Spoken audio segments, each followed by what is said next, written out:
Good morning, everyone. Thank you all so much for joining me today as I deliver a little bit of my experiences and thoughts around resiliency and change this morning at Newman Lumen. Before I get started, I want to send a special thanks out to the gospel choir. Elon University shared with us such a joyful noise. And when I think about resiliency, change, and the relationship between the two, gospel music historically has always done a divine job of communicating that in resiliency and change, faith is the catalyst and anchor between the two.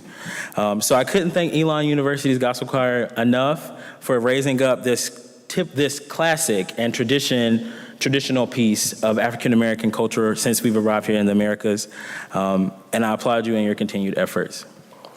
I also want to take a minute to acknowledge my outstanding parents, Gregory Bell and Wanda Bell, who could not be with us here today. And while they may not be here in the flesh, they are always on my mind and ever present in my heart. My mom is my warrior and my champion. She is my source of strength. And my dad is like a sage and an advisor, and he's my source of wisdom and goodwill. I acknowledge that without them, I would not be where I am today. And as you all know, my parents are two of my best friends, so I just want to take a minute to thank them for all they have done for me. So, before we get started, and if you know me, I'm going to be a little casual, a little informal. But before we get started, before I talk about my experiences with resiliency and change, I must first start by sharing the role that music has played in my life and how it has been an outlet of expression and a conduit of understanding as I have navigated the world. In many ways, I feel as though music is a universal language. It's the feeling of a shared experience that oftentimes transcends words. It's always been powerful to me how you can communicate 1,000 emotions in just one single phrase. With singing being a central component of my identity, I would be remiss if I did not take a minute to share my passion and voice with you all. So in authentic fashion, as I begin to share a glimpse of my life, I want to start by beginning with A Change Is Gonna Come by Sam Cooke, as I think it's a great way to start and tell my story. All right. Okay. I was born by the river in a little tent, and long like the river, I've been running ever since. It's been a long time coming, but I know, a change gonna come. Oh, yes it is. Yeah. So, thank you. So I was raised in a really small and humble town of Clinton, North Carolina, in a household of 6. I'm the second oldest of 4 children, 3 boys and 1 girl. And I spent my weekends with college-going parents who valued a clean home every Saturday, hearty laughter, good food, and close-knit community. My parents were both children and college students of the civil rights movement, and I recall conversations around blackness, equity, and inclusion to be common topics of discussion throughout the week, at dinner, even outside sometimes when we would play. Thinking back to those Saturday evening conversations, I can say my interest in equity, diversity, and inclusion work began when I was just 6 years old. So one of the first books I can remember reading was about Dr. Martin Luther King Jr. when I was in the 1st grade. During the week, I would bring home a new book from school each day, and I would wait for my dad to get home from work so we could read the book together. Reading with my dad was one of my favorite traditions, and my father was always, I would always look forward to, the neat summaries my dad would provide at the end of each book. However, at the end of the book about MLK, the summary was not so neat or nice. At the conclusion of the story about Dr. Martin Luther King Jr., I remember asking him what assassination meant. His typical proud and teacher-like demeanor began to shift to one of seriousness and hesitancy. As he began to explain to me what assassination meant and why they killed MLK, I began to cry. In my childhood, I could not fathom why someone would kill a man of such noble pursuits, and to this day, I still find myself perplexed and disappointed in his assassination. My dad then went on to talk about racism and all of the implications my black skin would have on my life, and I never will forget that day, as it really shaped how I came to understand being a black man in America and how I choose to live my life. But when I was 6 years old, both overwhelmed and full of sorrow, I grabbed my juice box and prepared for bed.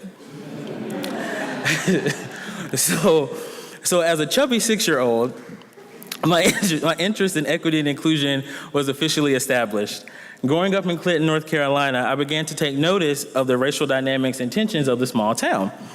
Throughout my high school years, matters of race, equity, and inclusion became more pertinent to me, and books like Huckleberry Finn, To Kill a Mockingbird, and Roll of Thunder, Hear My Cry only fueled my interest in social change and anti-racism. I joined the Black Men's Organization, BMO, class of 2003 when I joined, and became the president of the Ebony Club, coordinating Black History Month programs for the institution or the high school, and my senior year and our annual service projects. My collegiate endeavors took me to the University of North Carolina, Wilmington in 2007. Go Seahawks. It is there that I began working in the Upperman African American Cultural Center, and my passions for community engagement and social justice really had the chance to develop. With Wilmington being the site of the race riots of 1898, I found myself contemplating the nature of social change and strategies to achieve it even more. Soon after undergrad, I secured a job in the cultural center that I feel as though raised me in many ways. And I learned how inextricably linked resiliency and change are in relation to social justice and the pursuit of equity. So, the sermon, as Miss Marilyn would say. Resiliency is defined as the capacity to recover quickly from difficulties, toughness, or the ability of a substance or object to spring back into shape, or as Big Sean would say, to bounce back. Change is defined as the act of or instance of making or becoming different. In my mind, you cannot become resilient or establish a level of resiliency without making a conscious effort to change or to become different in your response to adversity. So when we think about the story of the civil rights movement, we all know how it goes, right? Inequality, social change.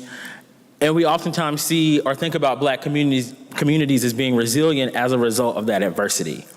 But daily, to this day, we still see injustice proliferated at every line among racial, gender-based, and religious identities, at every organization and every space of the lived existence.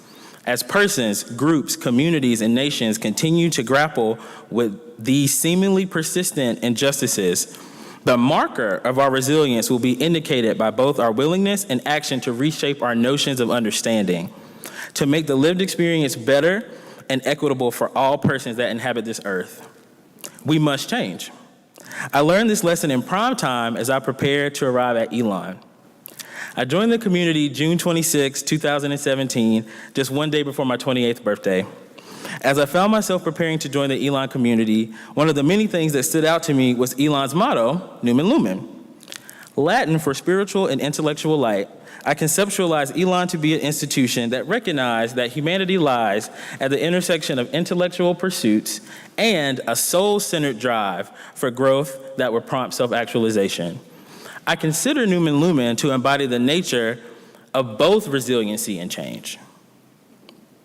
Now, consider the mythology of the phoenix, an avian creature engulfed in flame whose life is a symbol of rebirth and change. Literally, out of ashes, Elon has become now to be an institution that burns bright with opportunity abound and anew. As we prepare for the arrival of a new president of the institution, we are presented with the grand opportunity to change, to reconceptualize, to re-engage the ways in which our spiritual and intellectual lights converge, to respond to difficult times in higher education with a particular regard to equity, diversity, and inclusion. On a personal note, I recognize that change and transition is not easy. Having lived in Wilmington for nearly 10 years, adjusting to the bustling metropolis of Elon has been a slow but steady transition. I'm thankful for my team, great leaders like Dr. Randy Williams, Tyrone Jean, strong colleagues like Sylvia Munoz and Rainey Lynn, extended family in the Creed, Dr. Eleanor Finger and Jackie Allred, and my trusted confidants, Auntie Marilyn and Auntie Dr. Dice. As I'm blessed to have had the opportunity to join a team committed to change despite how difficult and uneasy it may be. As I undergo my own rebirth as a professional and young man, I thank my staff and community colleagues that have joined me here this morning, and those others who are so committed to Elon and the mission of higher education. So, as I prepare to bring my time with you all to a close, I want to take a minute to highlight the Black Panther.